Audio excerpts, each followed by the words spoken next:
ഇവിടെ ഇപ്പോൾ സമയം 7 മണി കഴിഞ്ഞു. രാവിലെ 7 മണിയല്ല, വൈകിട്ട് 7 മണിയാണ് കഴിഞ്ഞത്. ഞങ്ങൾ നേരെ പോയത് മാർക്കറ്റിലോട്ടാണ്. എവരി സാറ്റർഡേയ്സ് ആണ് ഇങ്ങനെ ഒരു മാർക്കറ്റ് ഇവിടെ വരിക. റെസിഡൻഷ്യൽ ഏരിയയിൽ തന്നെയായിരിക്കും. ഞങ്ങൾ താമസിക്കുന്ന സ്ഥലത്ത് നിന്ന് 5 മിനിറ്റ് കാറിൽ വരാനേ ഉള്ളൂ കേട്ടോ. ഈ ഒരു മാർക്കറ്റിൽ നിന്നാണ് അടുത്ത ഒരാഴ്ചയ്ക്ക് വേണ്ട ഇറച്ചിയും മീനും പച്ചക്കറികളും ഞങ്ങൾ വാങ്ങിക്കാറ്.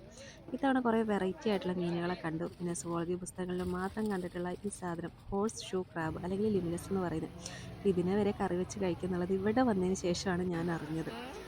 ഒറ്റ നോട്ടത്തിൽ നമ്മളുടെ കോഴിക്കോട് പാളയം മാർക്കറ്റ് അല്ലെങ്കിൽ വലിയങ്ങാടിയൊക്കെ പോലെ തോന്നുന്ന ഒരു സ്ഥലമാണ്. ഇതും ഞാൻ ഇവിടെ വന്നതിന് ശേഷം ആദ്യമായിട്ട് കാണുന്നതാണ്. സ്നേക്ക് ഫ്രൂട്ട്, ചക്കയുടെയും കപ്പയുടെയും ഒക്കെ വില അറിഞ്ഞത് കഴിഞ്ഞ 2.5 വർഷത്തിലാണ്. പിന്നെ അത് നൂൽപുട്ടാണ് കേട്ടോ. അവർ തേങ്ങയും പഞ്ചസാരയും നമുക്ക് സെപ്പറേറ്റ് ആയിട്ട് തരും, അത് കൂട്ടി കഴിക്കാം.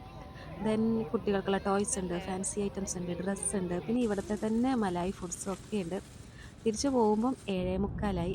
ഉന്തിത്തള്ളി വിട്ടാലും ഞാൻ പോവില്ല എന്നും പറഞ്ഞിട്ടാണ് ഇവിടുത്തെ സൂര്യൻ രാത്രി വരെ നിൽക്കാറ്.